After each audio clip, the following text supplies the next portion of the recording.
Good day students. In this video lecture we are going to see the alternative methods for generating the frequent item sets. So till now we have seen the a priori algorithm for generating the frequent item sets. A priori is one of the earliest algorithm which successfully addressed the problem of generating the frequent item sets.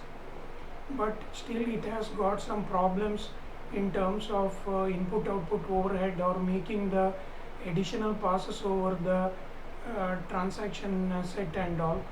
So there is a need to explore some alternative ways for generating the frequent item sets. So we are going to see that some alternatives which can be used for generating the frequent item sets in this lecture. So let us see how it can be done.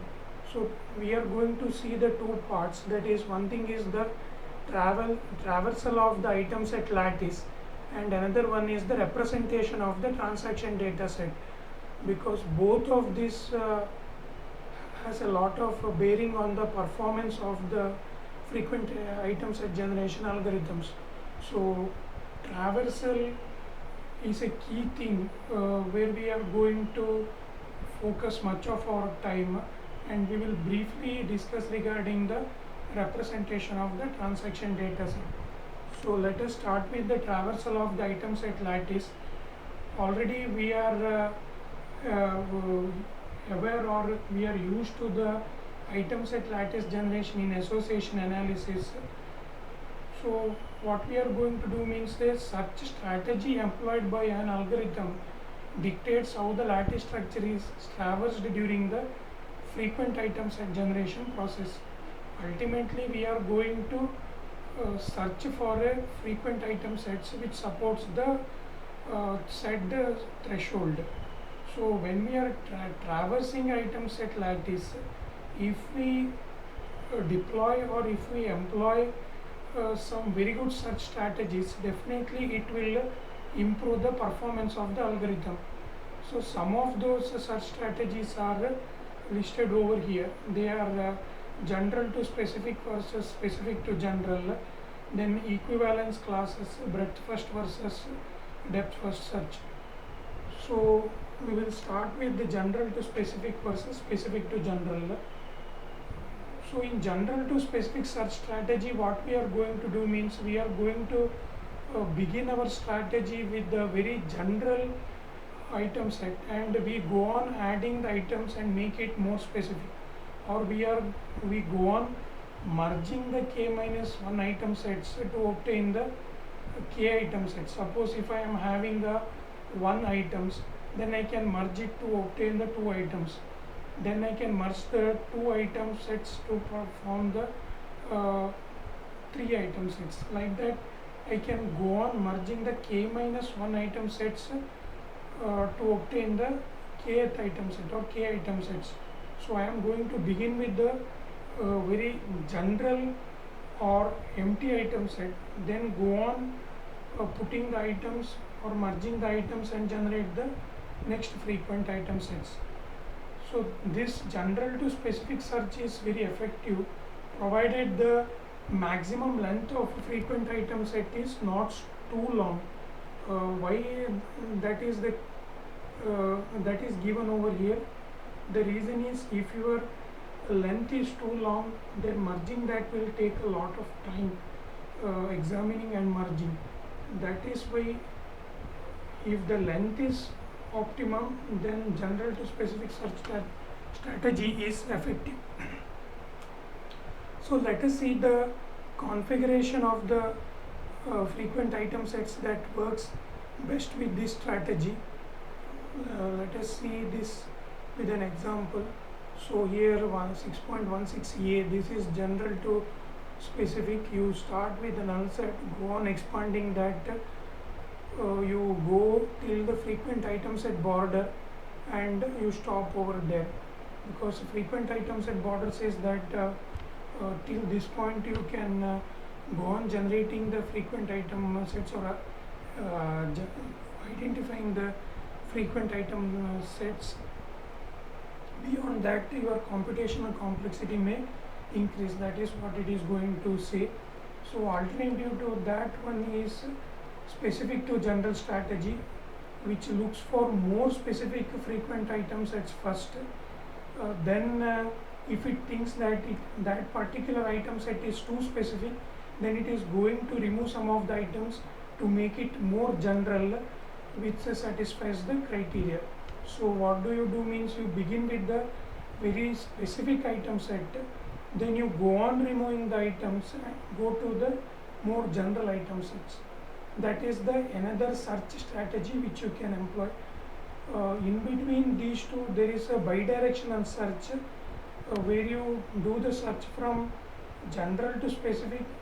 At the same time, you do from specific to general also, but you define some threshold or border where you can stop it and then merge. So that is the bidirectional search you are going to have in which is in between general to specific and specific to general. Anyhow, this specific to general and general to specific search strategy you are going to see in machine learning also when you see regarding the candidate elimination algorithm in the next semester. So this search strategy is very general, which is frequently being used in some of the approaches. It is very simple. What you have to do means you have to begin with the general, go to specific, begin with the specific, go to general. Where to stop, you decide and you define the boundary. So that cannot be decided in approach, that has to be decided based on the problem in which you are implementing. So next we will go to the next search strategy where for traversing the item set lattice, that is the equivalence classes. Equivalence classes are nothing but classes in which equivalence relation holds good.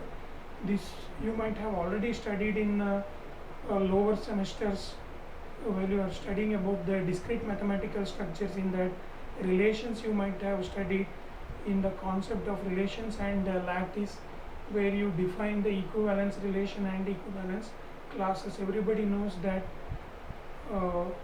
what do you mean by an equivalence relation. So we need not worry much about that. You just understand that what do you mean by an equivalence class, that's all. So in this particular strategy, we are going to envision the traversal as partitioning the lattice into a disjoint groups or nodes. So frequent item set generation algorithm searches for the frequent item sets within a particular equivalence class first before moving into the another equivalence class.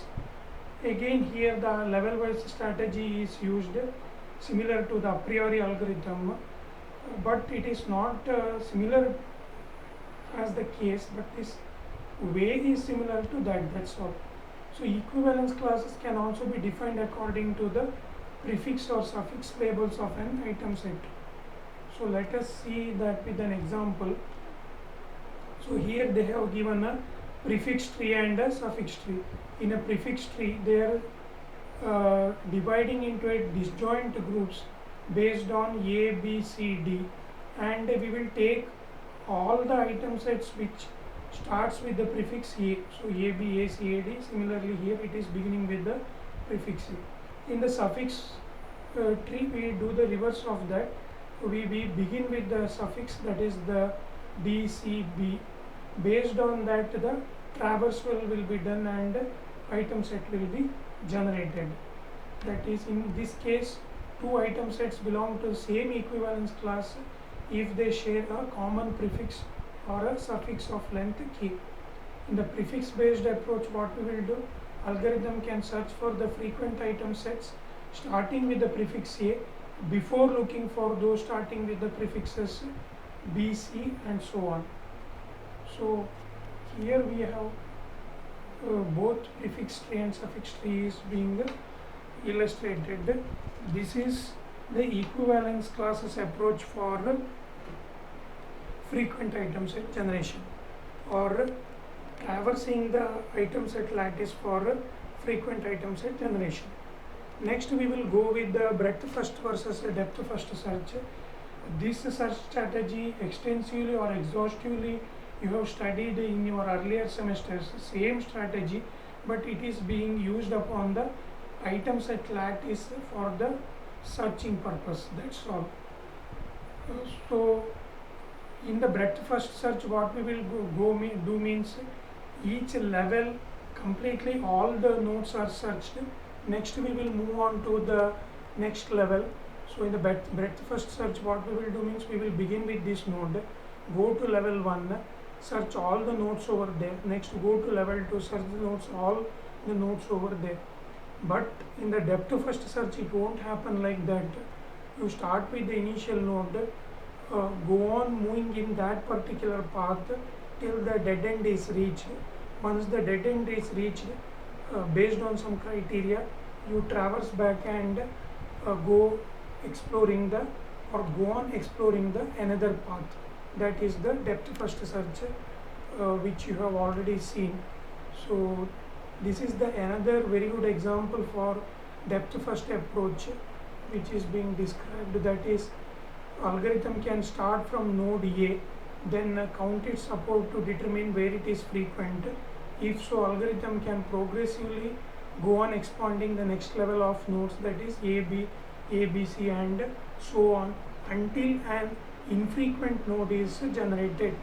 So what you can do means you can go A, B, C, D, E, like that. You can go on expanding to a particular depth until you encounter a infrequent node.